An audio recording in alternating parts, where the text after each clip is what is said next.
বর্ধমান সংশোধনাগার থেকে এক বন্দির ঝুলন্ত দেহ উদ্ধার ঘিরে চাঞ্চল্য।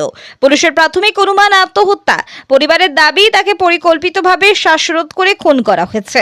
দেহ ময়নাতদন্ত হলো বর্ধমান মেডিকেল কলেজ হাসপাতাল মর্গে। এক ছাত্রীকে ধর্ষণের অভিযোগে 2024 সালের 31শে অক্টোবর গ্রেপ্তার করা হয় সুব্রত দত্তকে। সুব্রত বর্ধমান শহরের একটি কোচিং সেন্টারের শিক্ষক ছিলেন। প্রায় 8 মাস আগে গ্রেপ্তার হন তিনি। বর্তমানে তিনি বিচার বিভাগীয় হেফাজতে বর্ধমান সংশোধনাগারে বন্দী ছিলেন। আগামী দিন কয়েকের মধ্যে তার জামিন মঞ্জুর হওয়ার সম্ভাবনা ছিল বলে জানান মৃত যুবকের মামা অভিজিৎ সাধু। অভিজিৎ সাধু বলেন, সম্পূর্ণ বিচার প্রক্রিয়া অভিযোগকারী ছাত্রীর বিরুদ্ধে যাচ্ছিল, তিনি মুক্তি পেতেন। তাই সংশোধনাগারের ভিতরে থাকা কোনো বন্দীকে সুপারি দিয়ে খুন করিয়েছে ওই পরিবার। তিনি জানিয়েছেন, গলায় জুতোর লেশ জড়ানো অবস্থায় একটি জানালার রডে বাঁধা ছিল।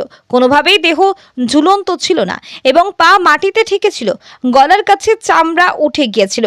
সেই দেখে তাদের অনুমান পিছন থেকে জুতোর লেজ দিয়ে শ্বাসরোধ করে খুন করে ওই জানালার রডে বেঁধে দেওয়া হয়েছিল। মৃত যুবকের মামা উপযুক্ত তদন্তের দাবি জানিয়েছেন।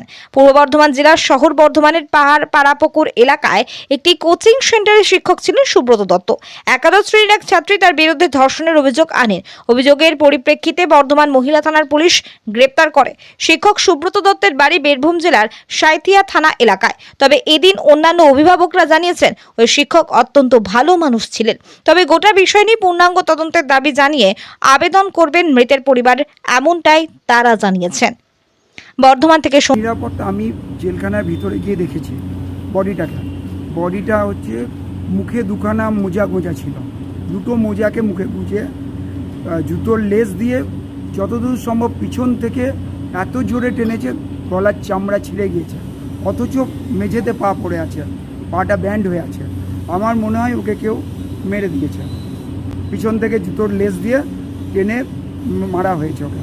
এটা যেহেতু যে মেয়েটা ওর বিরুদ্ধে অভিযোগ করেছিল কেসটা তার বিরুদ্ধে চলে গেছে, সেটা যে ফলস রিপোর্টটা মানে যে আর অভিযোগটা যে মিথ্যে ছিল সেটা প্রমাণ হয়ে যাচ্ছিল। আর যে ছেলেটা 8 মাস ধরে ওই নরকের ভিতরে থাকলো সে আর 15 দিন থাকতে পারতো না, তার মনের জোর খুব বেশি ছিল, সে আর 15 দিন আরামসে থাকতো। ওকে পরিকল্পিতভাবে খুন করা হয়েছে, বিচার বিভাগীয় মধ্যে নয়। হয়তো মেয়ের বাড়ির কোনো কেউ আত্মীয় ওখানে যারা আছে তাদের মধ্যে কোনো ক্রিমিনালকে পয়সা দিয়ে ওকে মারা করিয়েছে। হ্যাঁ, জেলের ভিতরে। আমি যেখানে দেখলাম একটা দেওয়ালের সঙ্গে জানলার শিকের সঙ্গে ওকে মানে গলায় দড়িটা দেওয়া আছে, পিঠটা দেওয়ালে ঠেকে আছে, পাটা মেঝেতে আছে। এইভাবে কখনোই মানে গলায় দড়ি দেওয়া সম্ভব নয়। আর গলায় দড়ি দিলে মানে যে হ্যাঙ্গিং করবে মানে কলার বোন ভাঙবে, পিছনে আঘাতটা হবে। ও সামনেটা পুরোটা চামড়া কেটে ঢুকে গিয়েছে।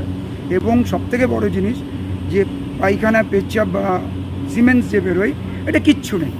শ্বাসরোধ করে ওকে জুতোর লেস দিয়ে ভোরবেলায় মারা হয়েছে। অভিযোগ তো আমি চাইছি, আমি অভিযোগ